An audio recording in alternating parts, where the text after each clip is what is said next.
सकाळची ना कामं पटापट आवरायला घेतली, कारण जायचं होतं लग्नाला. त्यामुळे म्हटलं पहिले सगळी कामं करून घेऊया, कारण परत येऊन काय करायचं म्हटलं की नकोच वाटतं. त्यामुळे पहिली ना पटापट सगळी कामं वगैरे आवरून घेतली आणि इकडं मस्तपैकी तयार आम्ही सगळी झालो ना, आम्ही निघालो जाण्यासाठी. आता लग्न मुली साईडलाच असल्यामुळे ना तिने जवळच घेतलं होतं, त्यामुळे गावात 2-4 वेळा तरी ना गाडी चक्कर होतेच. त्यामुळे ना आम्ही पण थोडं लेटच निघालो होतो. मग काही तर आलेलं थोड्या वेळानं हॉलमध्ये बसलो आणि नंतर चला म्हटलं जेवण तरी घेऊया, कारण आम्ही लेटच थोडं निघालो होतो. त्यामुळे पहिलं जेवणच घेतलं, कारण परत लग्न लागलं ना की एवढी तर गर्दी होऊन जाते ना. त्यामुळे चला म्हटलं मस्तपैकी पहिले जेवण घेऊया. मग काय परत येऊन हॉलमध्ये बसलो, तर वरती काय खुर्च्यावरती बसायला जागाच नव्हती. मग काय आम्ही साधी ना खाली भारतीय बैठकच मारली होती. अक्षता वगैरे घेतल्या, इकडे मस्त अशी ना नवरची एंट्री पण झाली होती.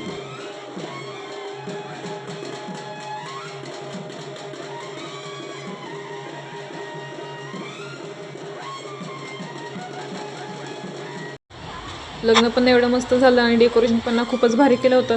मग काय लग्न होऊन थोडा वेळ बसलो आणि मग नंतर आम्ही पण घरी येण्यासाठी निघालो, कारण आम्हाला पण रानामध्ये जायचं होतं. आलेल्या पहिला मस्तपैकी चहा करून घेतला, चहामध्ये बिस्किट खाऊन घेतलं, कारण थोडीशी ना भूकच लागली होती. मग काय निघालो रानात जाण्यासाठी. आता ह्या रोडला ना एवढं भारी भारी वाटत होतं ना, कारण ह्या साईडला ना भरपूर अशी झाडं असल्यामुळे गार एकदम वारं सुटलं होतं. आता इथली बऱ्यापैकी झाडं तोडलीत ना, त्यामुळे थोडंच राहायचं सुनं जरा वाटत होतं. रानामध्ये आलेल्या माझ्या लेकाचं काम चाललं होतं. येताना दिशिबीचा नांगाच घेऊन आला होता. मग काय इथली माती उकरून तिकडे टाकायचं काम चाललं होतं याचं. आता एवढ्यासाठी मी रानामध्ये आले होते, म्हटलं शेंगा भेटतील, पण काय मनासारख्या भेटल्याच नाहीत.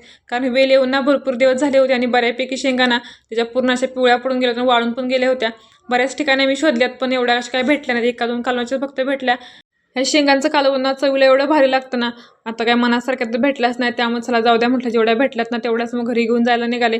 आता जाताना वाटेमध्ये लिंबाचं झाड दिसलं, म्हणायचा पाला तरी घेऊया, कारण ह्याचं ना भरपूर सारा गुणधर्म असं धान्यामध्ये टाकायला पण पाला उपयोगी होतो.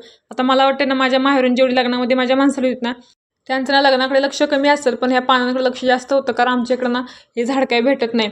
आणि मला तर वाटतं ना अजूनपैकी बऱ्यापैकी माणसं जेव्हा जेव्हा मी मिरगावला जाते ना, तेव्हा बऱ्यापैकी अजून पण मला सांगतात की येताना लिंबाचा पाला घेऊन ये, कारण खरंच त्याचे भरपूर सारे गुणधर्म आहेत.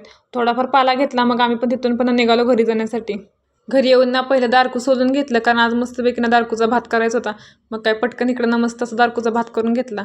चला तर मग आजच्यासाठी एवढंच, भेटूया पुढच्या ब्लॉगमध्ये.